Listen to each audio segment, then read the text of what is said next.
Olá pessoal, continuando aqui o conteúdo da nossa última aula, né? Retomar um pouco alguns slides antes de onde nós terminamos, só para dar andamento ao assunto de estoques, né? Os fundamentos de estoques, né? A gente tem 3 tipos de estoques em empresas que vendem mercadorias ou que, nesse caso da tela aqui, né? Nós temos 3 tipos de estoques como se fosse uma empresa industrial. Numa empresa de comércio, há só mercadoria pronta já para venda, né? Mas se for uma empresa do tipo industrial, nós vamos ter matérias-primas, que são os itens adquiridos para consumo na fabricação de um produto final. O produto em andamento, que é aquele que já não é mais apenas a matéria-prima, já começou a ser manufaturado, mas ainda não concluiu. E produtos acabados, que são aqueles disponíveis para a venda, mas não vendidos, né? Mas que já percorreram todo o processo produtivo. Esse slide aqui, a gente tem o fluxograma, né, para a estruturação conceitual do modelo de mensuração GECOM. A gente tem aqui na parte de baixo os métodos de custeio, né, que são todos os métodos gerenciais, custeio direto variável, que a gente vai ver qual que é a margem de contribuição. Temos o custo padrão, que é o padrão de comparação, né, em relação àquilo que se esperava de se alcançar de um custo e aquilo que foi realizado, e o custo de oportunidade, que são as oportunidades que nós deixamos de ganhar, né, ao inverter nosso recurso em outras opções além da produção.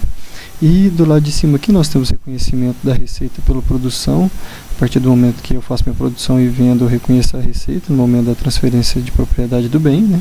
O custo corrente, que é aquele custo que eu estou assumindo da mercadoria consumida, né, e o preço de transferência ao longo do ciclo de produção. E esses dados, né, esses recursos são deixa eu só modificar isso aqui, né?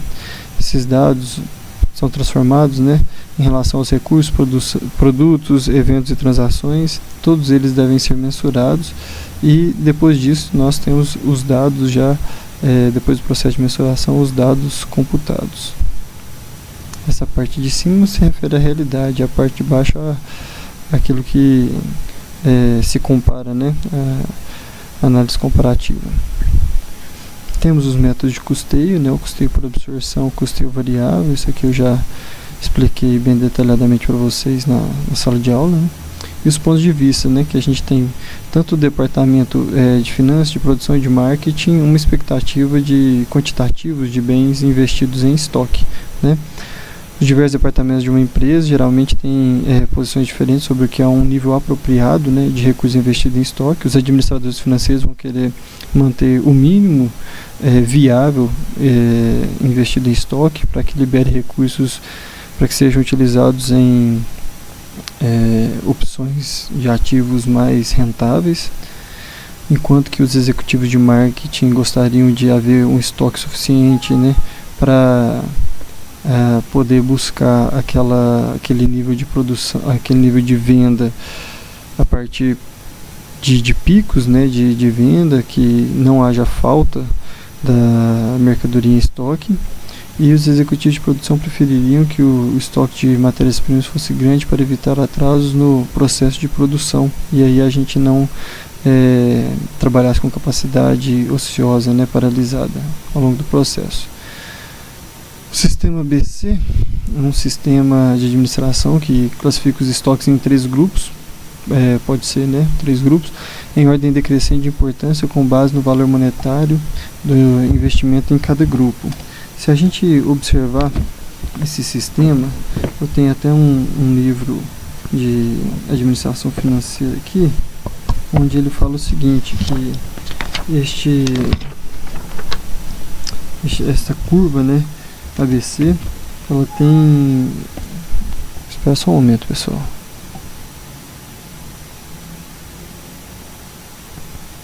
Agora eu acho que não vai incomodar mais, não. O que se espera com a curva ABC, né?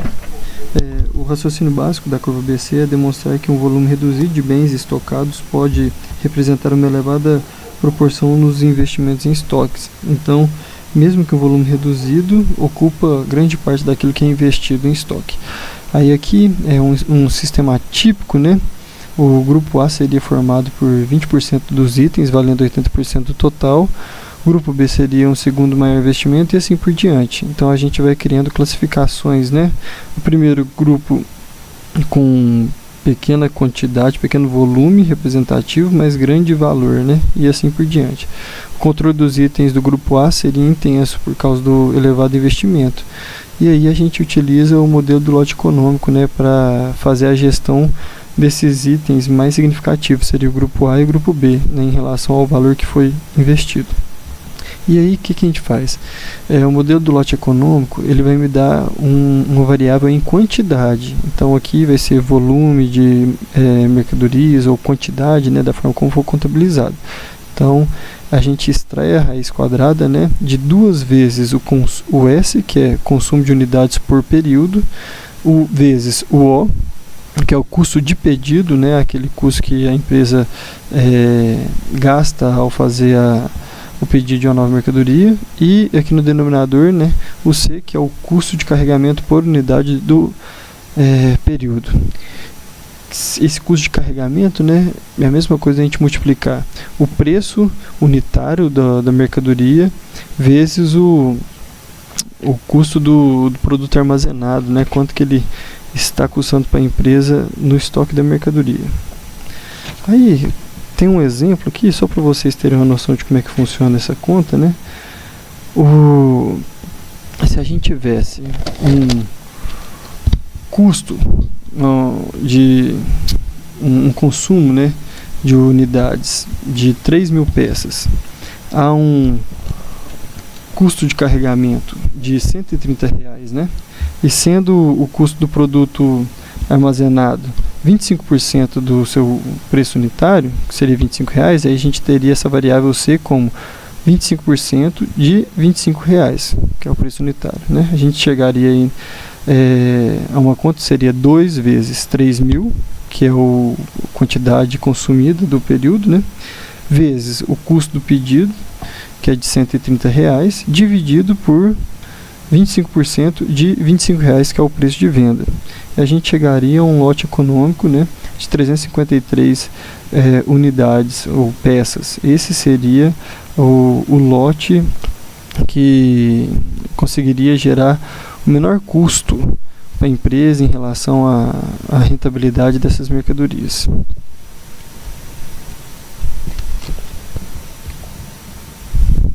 Bom, já falei um pouco do sistema Just in Time, né, na sala de aula, que ele é um sistema construído para que a empresa funcione investindo o mínimo possível em estoques, né. Para fazer isso, ela tem que ter um relacionamento ótimo com a sua fornecedora, com a empresa fornecedora, né, e a sua linha de produção, ela anda no ritmo em que as vendas são concluídas, né. Aí, para que o sistema Just in Time funcione, precisa haver muita coordenação entre a empresa, seus fornecedores e as empresas transportadoras para que os materiais cheguem a tempo. Além disso, os materiais devem ser de qualidade e consistência quase perfeitas, já que não existirão estoques de segurança. Ou seja, como o estoque é mínimo, né, no caso de haver devolução de mercadoria, não haverá previsão de mercadoria sobrando para reposição. Então, tem que ser mercadorias de elevada qualidade, né, e baixo grau de devolução por problemas, né.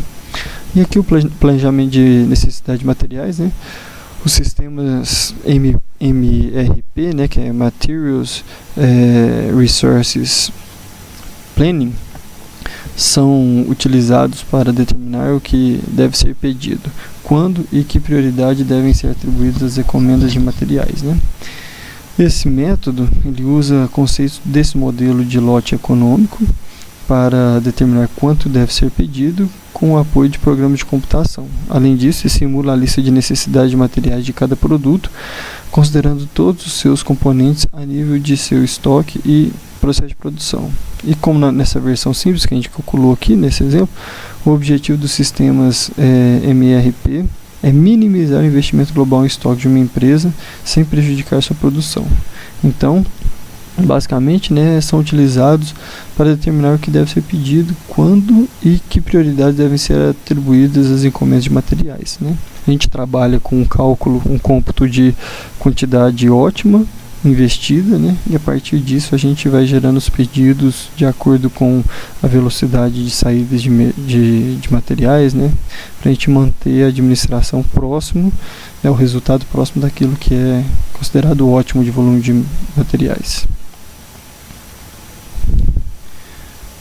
Seguindo aqui, né, agora a gente está falando daquelas contas dentro do capital de giro, né, só para a gente não perder o nosso rumo aqui. E só também para concluir essa parte de materiais, pessoal, o que a gente precisa lembrar é que material em excesso armazenado, ele gera custos, porque a gente tem um custo para manter esse material armazenado, né? Tem um custo de oportunidade que aquele recurso poderia ter investido de outra maneira, né, gerando resultados para a empresa, e também manter um armazém, não é almoxarifado, demanda pessoal, demanda horas de trabalho, limpeza envolvida naquele local, né? Então a gente tem custos de armazenagem, a gente tem depreciação dos equipamentos, né, custos com pessoal, custos de edificação, custo de manutenção, né? E dentro do custo de aquisição a gente tem mão de obra, materiais, despesas diversas, né? E quanto maior o lote de aquisição, maior é o custo de armazenagem. Então a gente tem que fazer uma gestão bem próxima para a gente conciliar que quanto maior o lote adquirido, a gente consegue pagar um menor valor na aquisição, né? Um desconto por volume. Mas mesmo assim a gente incorre em custos durante o processo de armazenagem. A gente tem que otimizar isso. Por isso que existe aquele método do lote econômico, né? Que é aquela raiz quadrada que a gente extrai, e o planejamento de necessidade de materiais, né? Que é uma evolução desse modelo. Administração de contas a receber, né? O segundo componente do ciclo de conversão de caixa é o prazo médio de recebimento, que é o tempo médio para que uma venda a prazo seja paga e o pagamento se converta em fundos disponíveis em empresa, né? O prazo de recebimento tem duas partes: o período desde a venda até a remessa do pagamento pelo cliente, e o período desde a remessa do pagamento até os fundos entrem na conta da empresa, né? E o objetivo da empresa é diminuir o máximo possível, de maneira que ela não perca a competitividade, né? Não seja agressivo com seus clientes, mas ela diminui o máximo possível o prazo que ela concede de crédito, né? E que ela receba esses valores em dia. E quando a empresa vai fazer sua venda a crédito, ela necessita fazer uma gestão bem ótima sobre quais são aquelas características dos seus clientes que devem ser observadas no momento de ofertar crédito, né? E aí tem a política dos 5 Cs de crédito, que é caráter, capacidade, capital, colateral, que é garantia, e condições. Se a gente voltar na literatura, a gente vai ver que o caráter, ele identifica a disposição do cliente em pagar corretamente seu crédito, né? Então, essa avaliação é efetuada mediante conhecimento de certas características morais do devedor, tais como honestidade, integridade, etc., e de seu histórico judicial de pagamentos. Então, se consulta as plataformas Serasa, SPC, né? E aquela consulta informal de mercado mesmo, para saber qual que é o comportamento desse cliente, né? O segundo C, que é a capacidade, né, procura medir o potencial de geração de recursos do cliente visando a liquidação do crédito conforme solicitado. Então, é a capacidade daquele CNPJ ou CPF gerar receita, né? Vai captar um crédito que ele vai dar conta de fazer o pagamento posteriormente. Então, essa análise é feita normalmente mediante informações financeiras do cliente, padrões gerenciais, análise de seus demonstrativos financeiros, etc. Se for uma empresa, geralmente se olha o fluxo de caixa, se olha a geração de riqueza, né, o DRE, a estrutura de balanço patrimonial que ela tem, né, o grau de liquidez. Se for um CPF, vai ver qual que é as fontes de renda da família, qual que é o tamanho, né, dessa renda. A variável capital, ela analisada de forma similar à anterior, está mais voltada para a medição dos investimentos da firma cliente, dando atenção especial ao seu patrimônio líquido e solidez econômica do devedor. Ou seja, como a empresa tem utilizado seus recursos, né, qual que é o grau de endividamento dessa empresa, proporção de capital próprio com capital de terceiros, né? E se ela tem feito investimentos muito pesados em não circulante ou em circulante, para ela saber se ela vai ter um fluxo de caixa adequado. Já o colateral, né, as garantias, julga os ativos que o cliente pode oferecer como forma de lastrear e garantir seu crédito. Para o credor, quanto maiores as garantias, mais elevadas são as chances de recuperar o valor do crédito concedido se eventualmente o devedor ficar inadimplente, né? Ou seja, o que eu posso dar em troca, né? Eu posso prometer, comprometer ativos. Se fosse uma pessoa física, né, podia fazer a hipoteca de um imóvel, ou então pode colocar joias em penhor, né?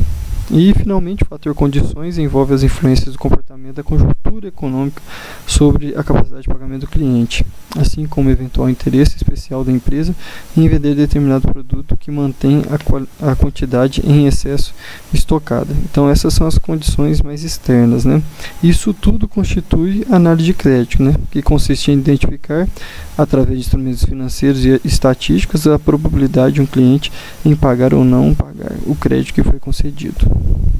E aí nós temos os scores, né, que é como se fossem notas de crédito. A atribuição de score de crédito é um procedimento que resulta em um score, que funciona como uma medida de qualidade geral, né? É um rating, né, que se faz, sendo calculado como média ponderada dos scores de diversos aspectos de crédito. Então você faz uma pontuação, soma essa pontuação, é como se você chegasse numa média, né, de qualidade de crédito para aquele cliente. O score final é utilizado na tomada de decisões de aceitação ou rejeição do pedido de crédito feito pelo cliente, e também o prazo, né, de crédito que se dá. A finalidade dos scores de crédito é levar a tomada de decisão em formato de concessão de crédito com certa rapidez e a custo baixo. Ou seja, você busca aqueles 5 Cs, né, faz uma avaliação bem objetiva, dá notas de acordo com as informações que você obtém e monta o padrão, compara com o padrão de qualidade, né, para saber se dá ou não crédito e se sim, por qual prazo e a que custo, né. Aqui agora variações de variáveis básicas em consequência de um relaxamento de padrões de crédito, né? A gente tem as variáveis aqui na primeira coluna, né? A direção de variação e os efeitos sobre o lucro. Se a gente relaxa os padrões de crédito, então a gente vai aumentar vendas, né? Porque a gente está dando mais crédito. Então esse aumento de vendas, aumento do faturamento, né? Isso é positivo para a geração de lucros. E o nosso investimento em contas a receber também vai aumentar a proporção de recursos que a gente vai que vai ser derivado das vendas, vai aumentar para a conta clientes em proporção àquilo que se recebe à vista, né? Isso tem impacto negativo sobre os lucros, porque se a gente aumenta o investimento em contas a receber, a gente está relaxando o padrão de crédito, tendência é a gente perder com clientes, né? Aquela conta de provisão para clientes duvidosos ou perdas estimadas com clientes com crédito de liquidação duvidosa, né? Vai aumentar, porque a gente está piorando a qualidade dos nossos clientes. Variações de variáveis básicas em consequência a padrões de crédito mais rigorosos. Se a gente tem mais rigor, a gente restringe as possibilidades de se captar crédito, né? O volume de vendas, a tendência é de diminuir, isso tem um impacto negativo sobre os lucros, né? Mas o investimento em contas a receber também diminui, a gente vai receber uma proporção maior dos recursos à vista, e isso também minora, né? Diminui as perdas com clientes devedores que vão nos dar calote futuramente, né? Os padrões de crédito de uma empresa especificam os prazos de pagamentos exigidos de todos os clientes que compram a prazo. Os termos de crédito têm 3 componentes: o valor do desconto de pagamento rápido, o prazo do desconto por pagamento rápido e o prazo de crédito. Por exemplo, com termos de 2 por 10, 30 dias líquidos, o desconto é de 2%, o prazo de desconto é de 10 dias e o prazo de crédito é de 30 dias. Após os 10 dias, né, iniciais, nós não temos mais o desconto para pagar antecipadamente e o cliente vai pagar o valor estabelecido dentro dos 30 dias. Pagando do primeiro dia de crédito ao 10º dia de crédito, ele tem 2% de desconto. Desconto por pagamento rápido, né? Ele faz com que haja aumento do volume de vendas, né? e isso tem um efeito positivo sobre o lucro, né? O investimento em contas a receber resultante do fato de que alguns clientes aproveitam o desconto e pagam mais rápido, né? Vai ser de redução, ou seja, a gente vai reduzir o crédito aos clientes porque eles tendem a pagar mais rapidamente e isso faz com que o dinheiro entre à vista, né? E investimento em conta a receber devido a novos clientes vai aumentar, porque se você está atraindo mais clientes, né, com esse tipo de política, provavelmente esse investimento em contas a receber com novos clientes vai aumentar. Agora a gente vai ter clientes que pagariam a crédito e vai pagar mais rápido também devido a esse desconto. Então a gente tem uma redução dos que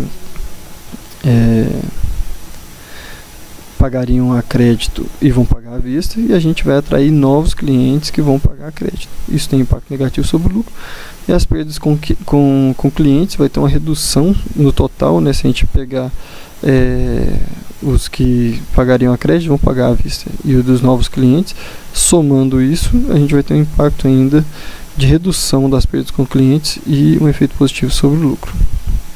E quando você faz a venda a prazo, você espera que o seu cliente te pague em dia, dentro do prazo, né? Só que quando não, ele precisa ser cobrado. E aí a gente institui a política de cobrança, né? A política de cobrança de uma empresa é um conjunto de procedimentos adotados para cobrar contas a receber quando elas vencem. A eficácia dessa política pode ser parcialmente avaliada por um exame de nível de perdas com clientes, né? Aquele percentual de calote em relação a todo a venda a prazo. Como visto nos exemplos anteriores, esse nível não depende apenas da política de cobrança, mas também da política de crédito da empresa. Qual que é o perfil? É uma empresa que concede mais crédito, ela é mais relaxada nesse ponto de vista, ela dá mais desconto no pagamento rápido, ou ela é mais rigorosa na análise de crédito, né? Em geral, deve-se gastar dinheiro para cobrar clientes em atraso até o ponto em que o custo marginal supera o benefício marginal. Aquele valor a receber do cliente, ele me traz um benefício. Só que se eu incorro num custo para receber o valor, eu tenho que igualar esse custo marginal, o custo de receber uma unidade a mais de recursos, com o benefício marginal que essa conta me dá. E aqui temos as técnicas, né? Tá aí no slide, eu não vou me ater a cada uma não, mas aqui, se a gente pegar de cima para baixo, né, uma escala cronológica, primeiro a gente tenta as alternativas superiores aqui, cartas, telefonemas, visitas pessoais, agências de cobrança, até chegar na ação judicial, né? Então isso aqui é uma cronologia, e também a gente aumenta os custos, né, na direção de cima para baixo, dentro da nossa política de cobrança, tá bom? Vou gravar um novo vídeo agora sobre o módulo D.